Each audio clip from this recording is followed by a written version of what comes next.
אהלן נמה. היי טל. מה שלומך? בסדר גמור, אני די ככה מתכוננת לנושא של היום, שהוא ככה מערבב לנו את הבטן. נושא לא פשוט, אבל לא יכולנו ככה לעשות פודקאסט על זוגיות מבלי להתייחס לתקופה הזו המטורללת שאנחנו חיים בה, תקופת המלחמה. ממש לפני כמה ימים היה לנו פה טילים, כטב"מים, איראן גם על הפרק. וזה ככה מוביל אותנו לתחום חדש של זוגיות תחת מלחמה. בדיוק. זאת אומרת, זוגיות במשבר, זוגיות במלחמה.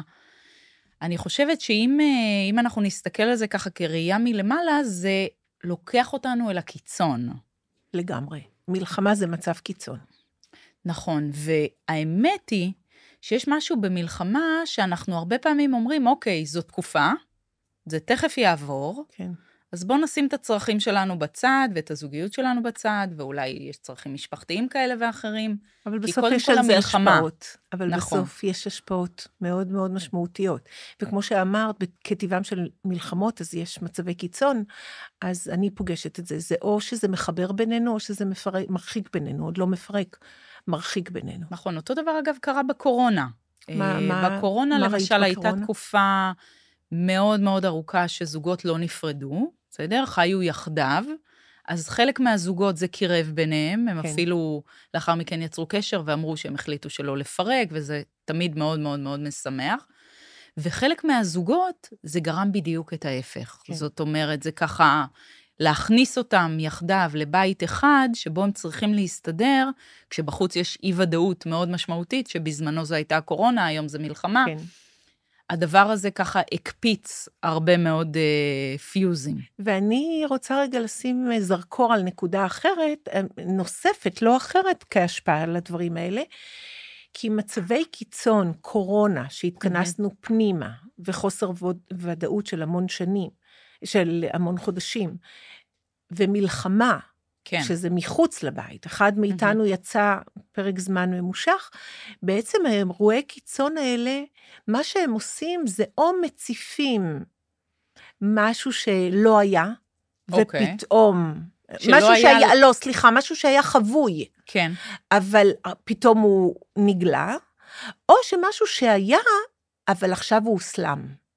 זאת אומרת, יכול להיות שהיה איזשהו תחום שבו במערכת יחסים הזוגית, התמודדנו איתו אני ואת קודם לכן, בדיוק. אבל בעקבות הקורונה או בעקבות המלחמה, או כל מצב קיצון אחר, כן. שתכף נדבר עליו, זה פתאום מעל פני השטח, ויש לנו קושי מאוד משמעותי לבסט את זה. כן. בעצם. ואם אני אפתח סוגריים, למרות שלא נדבר על זה היום, זה נכון גם לגבי התנהגות של ילדים, כי הורים מתייחסים למלחמה, ויש הידרדרות בהתנהגות של הילד. ואני תמיד אומרת, זה או שזה היה חבוי והתפרץ, או שזה היה קודם והוסלם. מערכת זוגית זה אותו דבר.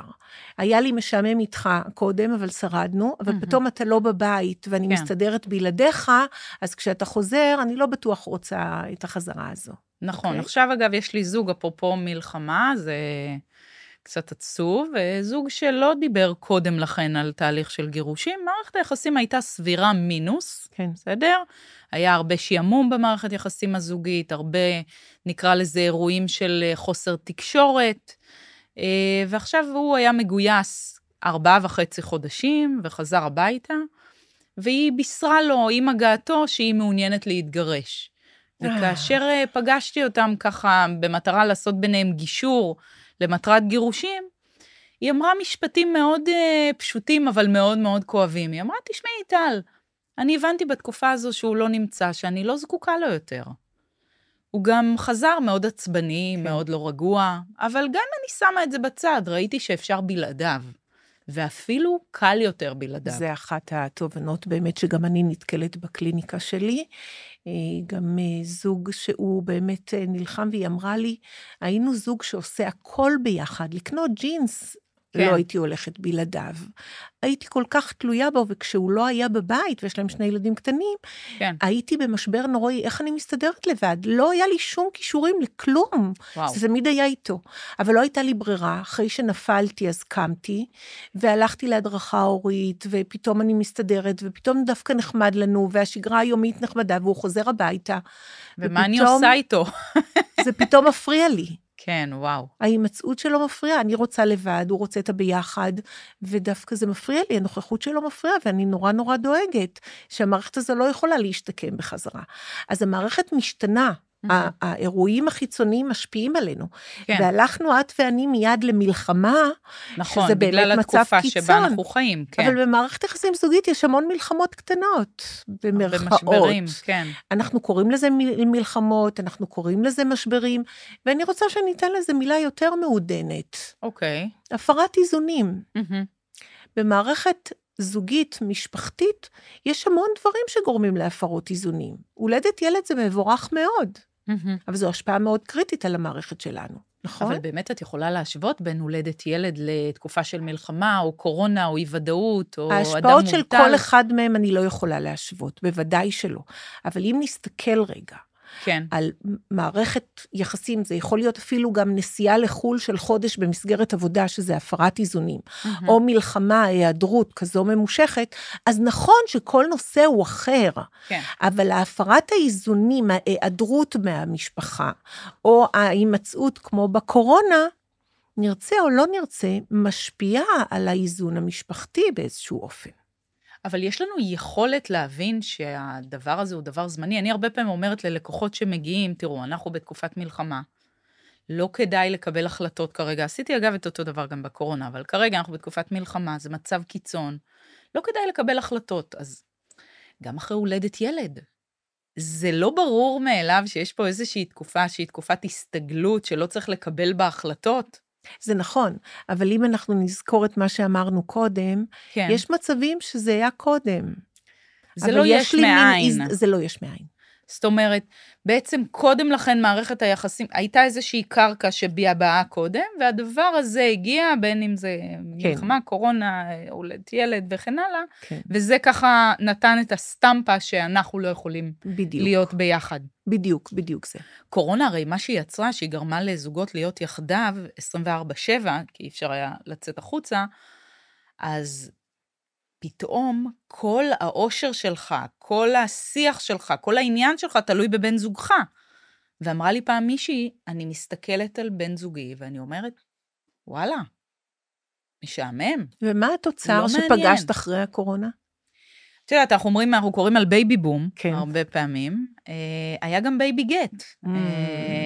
היה גם בייבי גט. כן. הייתה עלייה מאוד משמעותית באחוזי הגירושים. הרי עד לפני הקורונה דובר על 1 מ-3. כן. היום אנחנו מדברים על 47%, כמעט חצי מהאנשים שמתגרשים. כן. הדבר הזה הוא כמובן נובע גם מהשפעות מחול, אנחנו הולכים בעקבות העולם המערבי. כן. אבל ללא ספק התנודות המאוד מאוד קיצוניות, כמו קורונה, אי ודאות, שיש, את יודעת, המון אנשים איבדו את מקום עבודתם. כן. נכון שאי אפשר לקרוא לסיבה הזו קורונה, והנה אבל בעקבות הקורונה. הנה עוד הפרת איזונים. כן. פתאום השכר, פתאום המחויבות הכלכלית. נכון. כל הפרת איזונים זו רעידת אדמה. בין אם זה מלחמה שזו באמת רעידת אדמה משמעותית, לבין אם פיתורים שזו רעידת אדמה משמעותית, והולדת ילד שזה רעידת אדמה, יחד עם זה שזה מבורך ושמח, זה רעידת אדמה. נכון. כלומר, במידה ואנחנו מסתכלים על הפרות איזונים, אנחנו יכולים להתבונן בפתרונות רגע אחרת. אבל בואו נתייחס רגע למשהו נוסף, כן. כי מלחמה, בעצם הם חוזרים אחרת. נכון. לא רק אנחנו כאן משתנות בג'אגלינג המטורף הזה, שאנחנו יודעות להסתדר לבד, ונכנסנו לאיזה רוטינה, או אפילו גם נמאס לנו כבר להסתדר לבד. כן, חל שינוי. חל שינוי. פעמים רבות השפעה. אפילו טראומטי. כן. יש לי לקוח שחזר במלחמה אחרי 4 חודשים, ואומר, אני עדיין בשביל לאוקטובר אצלי וואו. בראש. אני לא יודע איך הגענו לאפריל. כן. עכשיו, היא רואה אותו נוכח בבית, והיא אומרת, נותנת לו משימות. יש 3 ילדים, תתחיל להתעורר, והוא לא מבין מה היא רוצה ממנו, הוא עדיין בח'אן יונס. הוא אומר, אני בח'אן יונס.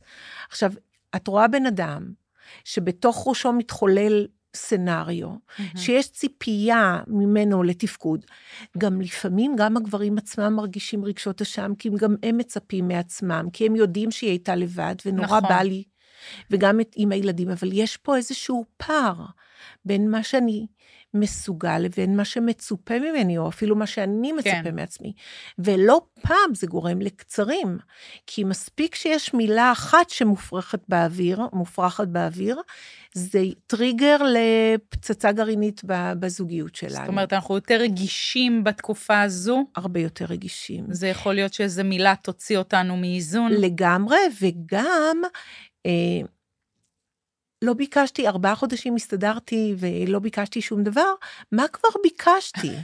מה כבר ביקשתי? שתקלח את הילד, מה כבר? כן. אבל אצלם פתאום המשימה הזו היא משימה שגדולה עליו, כי בכי של ילד פתאום, היה אצלי לקוח אתמול בערב שאמר לי שעות הערב, זה אצלי, אני לא מסוגל, יוצא ממני משהו שאני לא מכיר, אני אחר כך מיוסר על זה, כי אני ממש אלים מילולית לילדים, אני ממש צועק ומאיים, אני לא מסוגל להכיל רעש, אני לא מסוגל להכיל בכי. אז מצד אחד אני רוצה להיות שותף עם אשתי, אני רוצה גם להיות עם הילדים, אבל מצד שני אני מזיק לכל הבית, מה נכון לי לעשות? אבל פה את מתארת מצב של פוסט-טראומה. במקרה שלו זה פוסט-טראומה, אבל זוגיות אחרות, בני זוג אחרים זה לא פוסט-טראומה, אבל עדיין הוא לא מאפשר לעצמו להגיד, כן. יש מקומות שבבקשה תורידי את זה רגע ממני אם את יכולה. עכשיו האישה אומרת, אוקיי, אני אוריד ממנו, אז שוב אני, שוב זה עליי, ואז במקרה הזה בהפרת איזונים, אפרופו הפרת איזונים, אנחנו עושים תאום ציפיות מחודש. זאת אומרת... שאולי נביא מיקור חוץ. כן. כי אותו זוג שסיפרתי לך עכשיו, אמא שלו עזרה לה, כי נולדה גם ילדה באמצע, וכשהוא חזר, האמא חזרה לביתה, ואמרתי, לא, צריך להחזיר את האמא. זה שהוא נוכח בבית, הוא נוכח נפקד. צריך להביא עדיין עזרה לתוך הבית. עד שרגע לאט לאט נאפשר לו לחזור. אבל הרי כל החיים שלנו הם מלאי שינויים, איזונים, חזרה לאיזון. אני תמיד רואה את זה בעבודה, תמיד אני אומרת לבעלי, אני מתה להגיע לאיזון בעבודה. לא לעבוד יותר מדי, לא פחות מדי, להגיע לבלנס. כן. זה הרי משימת חיינו, זה נורא נורא קשה, אנחנו מצליחים לשמור על נקודת שיווי משקל זמן מאוד מאוד קצר, עד השינוי הבא. את יודעת, הרי מי שחי במדינת ישראל, מספיק זמן מבין, שאם זה לא מלחמה, זה קורונה, אם זה לא קורונה, זה אבטלה, אם זה לא אבטלה, זה עולם המשכנתאות שמטלטל, ואי אפשר לעמוד בתשלומים, ופושטים רגל, ולא עומדים בתשלומים, ועוזבים את הדירה, וכן הלאה וכן הלאה. זאת אומרת, החיים בארץ הם לא משעממים, ולא במובן החיובי.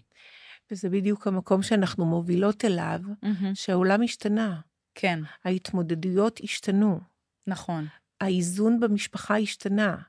האירועים הרבה יותר מועצמים ודורשים מאיתנו התייחסות. נכון. אם לא נסתכל על זה כהתמודדות משותפת, אלא מה הצרכים שלי כרגע, או מה הצרכים שלך כרגע, וזה לא מתחבר לצרכים שלנו, למה המצב הצבירה שלך כרגע, ומה הצריכה. מה אני יכולה לתת, ומה אתה יכול לקבל. וגם מה אני לא. וגם מה אני לא. אותו בחור שסיפרתי קודם, אמר, אחד הילדים שלנו מוציא ממני המון כעסים. וואו. התינוקת מצליחה להשרות עליי שלווה. אז אני אטפל בתינוקת. אז זה גם פתרון. אז היא אומרת, מה, הוא בוחר בדרך הקלה? לא, זה לא עניין של, אל תסתכלי על זה ככה. תסתכלי דווקא מהמקום שאת באה לעזור לבן הזוג שלך, רגע לחזור לשגרה בצורה שהיא מתאימה לו. והנה שוב אנחנו מדברים על התנגשות בצרכים אישיים. כי בסוף, תראי, שוב, המקרה שאת מתארת הוא פוסט-טראומטי, אבל אני לוקחת את זה אפילו למקרה רגיל, הרי לכל אחד מאיתנו יש את הדברים שמקפיצים אותו, בסדר? לפעמים זה נובע ממכאובי הילדות, שעל זה עשינו פוסטקאסט נפרד ובעיניי מרתק, אבל הרבה פעמים זה גם דברים שמקפיצים אותנו, שאנחנו לא תמיד במודעות אליהם, בסדר? אגב, לכל אחד גם יש ילד שמוציא ממנו את מלוא האנרגיה, בסדר? זה 80% מאמץ, 20% השקעה.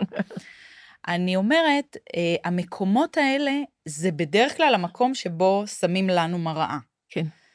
ההתמודדות היא חלק מהחיים שלנו. כן. בסוף לא יהיה מישהו שיפה, הרי במקום עבודה לצורך העניין, אם לא בא לי או לא נוח לי או קשה לי, אין לי למי לפנות. אני קמה בבוקר, אני מתמודדת עם הקשיים שלי, עם המועקות שלי, ואני עוברת הלאה. מדוע בזוגיות זה לא כך? מדוע בזוגיות אני באה ואומרת, בן הזוג שלי אשם כי הוא לא עשה כך וכך, כי הוא לא יקל עליי בזה, כי הוא חושב שאני צריכה לעשות הכל, כי אני מצפה ממנו אני אומרת, יש איזושהי תחושה שהעולם הזה, בעקבות השינויים והטלטלות שאנחנו חיים בתוכם, אנחנו מצפים מבן הזוג שיהיה כמו שק חבטות שלנו. עצוב לשמוע את זה, הגדרת את זה נכון. הוא צריך לתת לנו מענה לכל הקשיים ולכל התסכולים ולכל המורכבויות. ואת יודעת מה, בעבודה, אם היה לי קשה, אם איזה עובד היה עושה רעש, אז לא הייתי באה לבוס ואומרת לו, תשמע, אני לא סובלת אותו, אני לא מעוניינת לטפל בו, בוא אני אטפל בו. כן. בסדר? ובאותה מידה, הצד השני מצפה שהצד האחר, כלומר, בעודך מצפה שבן זוגך יקל, הוא מצפה שאת תקלי עליו. נכון. עכשיו, אם הזכרנו את עניין המלחמה, זו הדוגמה הקלאסית. אני בבית 4 חודשים לבד עם הילדים, יוצאת לעבודה, נמצאת איתה, מטפלת בהם. הוא במלחמה, אז אני יודעת מלחמה, אבל אני לא יודעת במה זה כרוך, אני לא יודעת מה הוא ראה, אני לא יודעת עם מה הוא התמודד, אני לא יודעת כלום. אבל אתה היית בסוג של מלחמה, ואני בסוג מלחמה אחר לגמרי, אבל גם אני. מדוע אני צריכה להקל עליך? ואני מגיעה למצב שאני מרוקנת, והוא מגיע למצב שהוא סוער, לא מסוגל להתמודד. כלומר, מה מצב הצבירה של שנינו? ריקים, לא טעונים. אז בוא נראה, בוא נעבוד עם זה. עם מה שיש, אבל ביחד. כן, כי אם אני מרוקנת, אני מצפה עכשיו שאת תיכנסי לעניינים, והאם את מרוקנת, אני מצפה שאני אכנס, אבל רגע, שנינו מרוקנים, מסיבות אחרות, אני היית במלחמה אחת, את היית במלחמה אחרת, ולא נשווה בין המלחמות, כי זה באמת עולם אחר לגמרי, אבל התוצאה של זה, בוא נסתכל למציאות החדשה בעיניים. אז אוקיי, אז זה מעניין מה שאת אומרת, כי זה בעצם מוביל אותנו לכך, שאנחנו הרבה פעמים, עם בן הזוג שלנו, אנחנו כאילו מנהלים פנקס. כן. והפנקס הזה, תמיד אני אראה את המשימות שאני עושה כמאוד קשות ומאוד מאוד מורכבות. כן. ותמיד את מה שהוא עושה או היא עושה, אני אראה כמה בסך הכל עשית. כן. בסדר? זה תמיד הנטייה הטבעית שלנו. ואני חושבת שדווקא במקומות האלה, שבו אנחנו מדברים, ואני משתפת אותו בקושי שלי, ומדוע אני לא מסוגלת לעשות א', ב' וג', וזה לא כי אני עצלנית, וזה לא כי לא אכפת לי, וזה לא כי לא קשה לי, כן. והוא משתף אותי במקום הזה, דווקא אפשר מהמעט, מהאנרגיה המועטה שיש לנו, אפשר למצוא איזשהו פתרון משותף. כן, ועכשיו אם ניקח את המצב השגרתי ולא המלחמה, כי מלחמה באמת זה מצב קיצון, במציאות היומיומית שלנו, זה בדיוק המקום שאליו אנחנו חותרות, זה בדיוק מה שאת אמרת. המקום הזה שאנחנו רגע צריכים להסתכל, שיכול להיות שאני עכשיו מרוקנת, לא כי הייתי לבד עם 3 ילדים, כי אמא שלי לא מרגישה טוב, וזה מאוד מטריד את מנוחתי. כן. כי יש בעבודה, זימנו אנשים לשימוע, ואני נורא פוחדת שגם אני אהיה שם. אני בשלב בחיים שאני לא בטוחה שאני רוצה להמשיך בעיסוק שלי, או whatever. כן. בשגרה יש המון דברים שמרוקנים אותנו.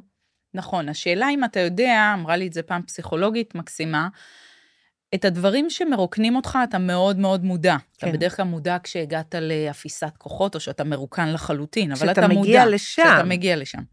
אתה לא תמיד יודע להגיד מה מטעין אותך. ודווקא המקומות האלה של מה מטעין אותך, מה עושה לך טוב, לא לבן זוגך, לדודה, לשכנה, כן. לגיסה, לילד. מה עושה לך, מה עושה לך טוב, זה בסוף המקומות שמהם אתה צובר את הכוחות. אני מחייכת, כי בדיוק יש לי כזה זוג, כן. שהם מקסימים, ממש, הם מקסימים, הם זוג עובד, והורים מקסימים ל4 ילדים, אבל היא לאחרונה אמרה, אני יוצא ממני משהו לא נעים לילדים, אני חסרת סבלנות, אני לא רוצה אותם בסביבה שלי.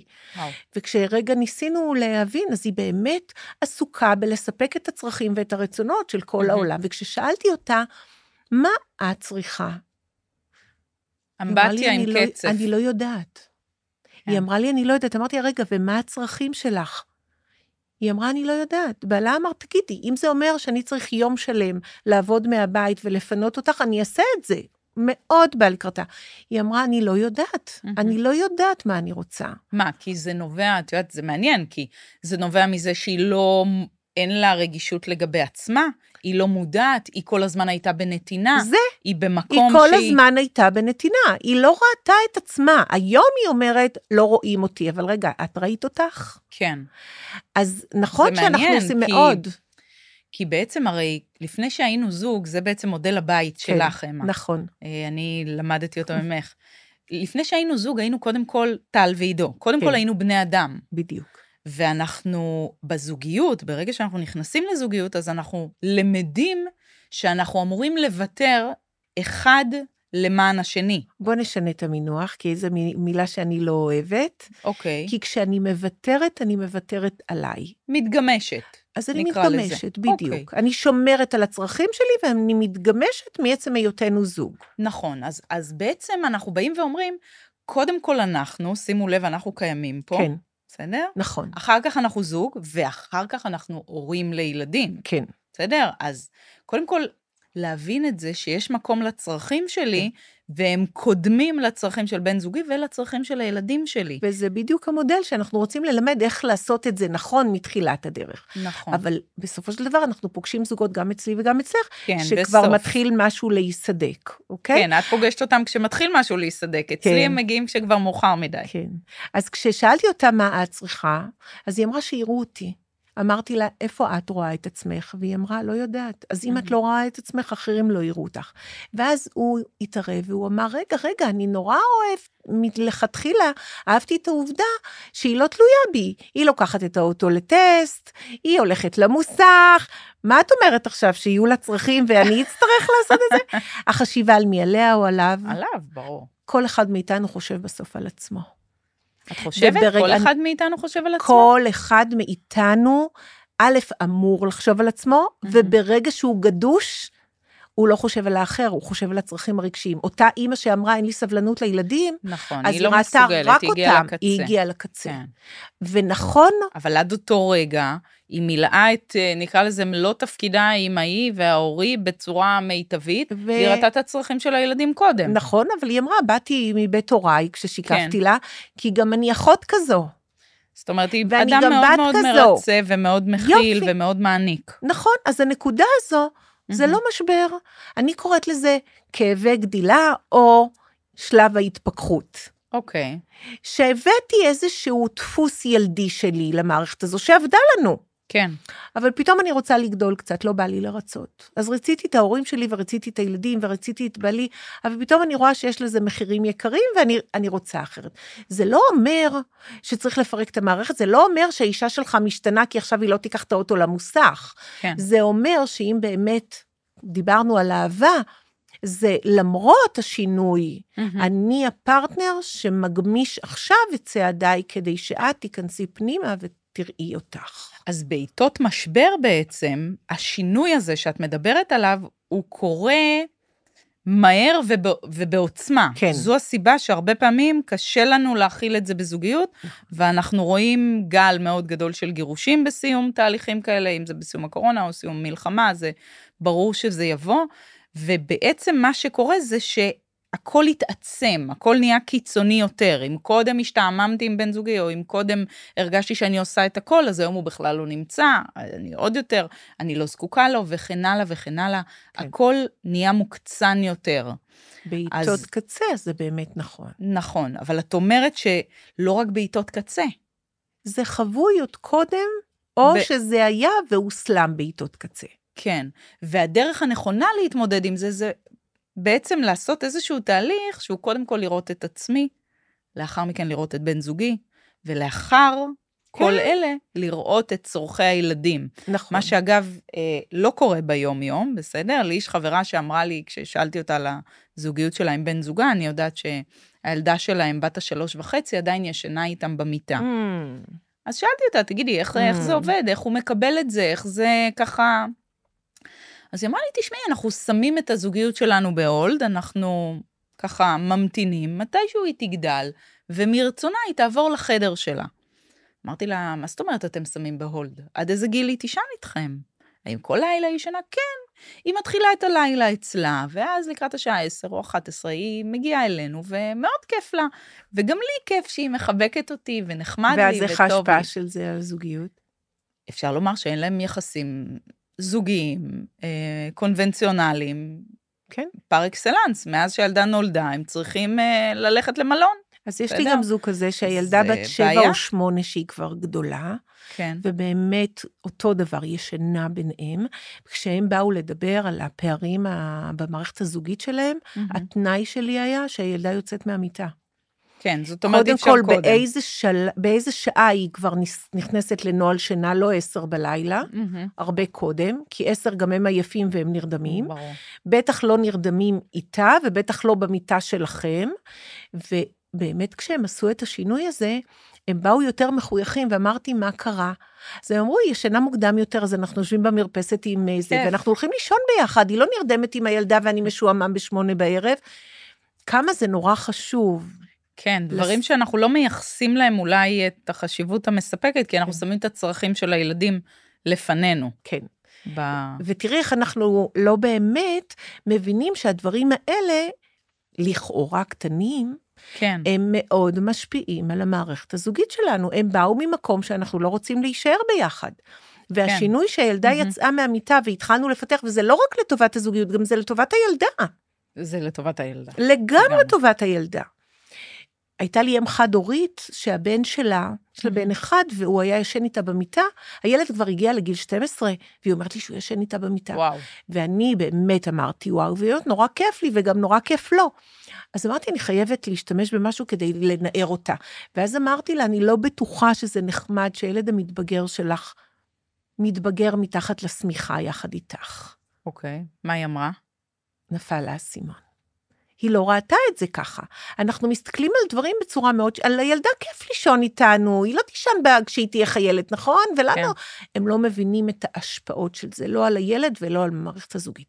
כשאנחנו שמים את המערכת הזוגית שלנו, והזכרת את מודל הבית, כשאנחנו שמים את הצרכים של כל אחד בנפרד, ואת הזוגיות שלנו עוד לפני ההורות, לא כי ההורות לא חשובה.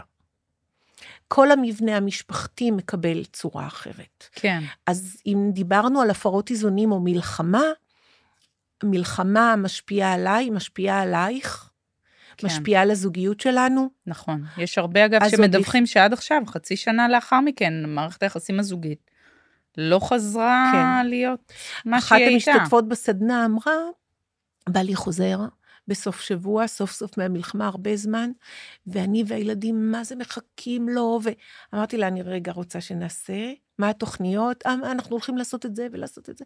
אמרתי לה, אני מציעה משהו אחר, שבדרך הביתה שיודיע לך, ותשאלי אותו מה אתה צריך. כי הוא חוזר אחרי תקופה מאוד מאוד מאוד ארוכה, שהוא לא היה. כי זה לא נכון שהילדים יצפו לפגוש משהו, ובסוף הם יפגשו משהו אחר. בוא נשמע מה הוא צריך. והוא אמר לה, אני צריך מקלחת ושינה 2 אז היא אמרה, אני אצא עם הילדים מהבית, והם יפגשו אותו אחרי מקלחת, ואז כל האינטראקציה היא אחרת. הוא עצמו גם מחויב. ברור. יש לוחם, ציפיות. בסוף זה לוחם שלא היה בבית 4 חודשים, שהגיע לבית הוריו עם האחים שלו, והוא אמר לי אחר כך, הוא אמר לי, הגעתי הביתה, כולם נורא חיכו לי, אז כל האחים שלי הגיעו, וכל האחיינים הגיעו, וההורים הגיעו, ואני מת להתקלח ולישון. ואני לא רציתי לראות אף אחד. כן, כן, אפשר להבין. אני לא רציתי, אז הייתי נחמד אליהם, אבל הם חשבו עליהם, הם לא חשבו רגע עליי. אז בוא נחשוב כל אחד. זה אגב קורה לנו הרבה בזוגיות. נכון. זה קורה הרבה בזוגיות, זה קורה גם הרבה בהורות. ולכן אנחנו כאן רגע אומרות, בוא נעצור את האוטומט רגע, כן.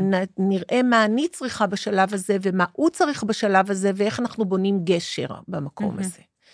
הצרכים של כל אחד מאיתנו הם באמת שונים, בטח בתקופת מלחמה או בתקופות קיצון, כן.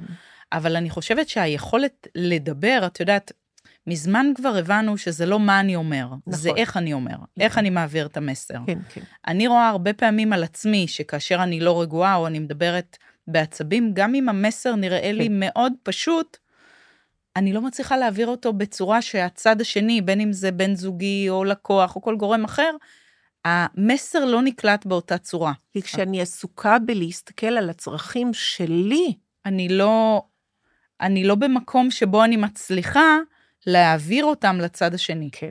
אני עסוקה בלהאשים את מה חסר לי, ואיך אתה לא רואה, ומה קורה איתי, נכון, ואי אפשר רק לראות אותך. נכון. אנחנו חיים בעולם מאוד מאוד מאוד ביקורתי, וזה שוב, זה מקצין בעיקר במקומות האלה, אבל הביקורתיות היא קיימת גם ללא קשר לעיתות משבר, אבל אני כן חושבת שהיכולת שלנו ללמוד ולהתפתח דווקא נובעת מהעבודה עצמית, כמו שאת אמרת, קודם כל להבין מה אני זקוקה.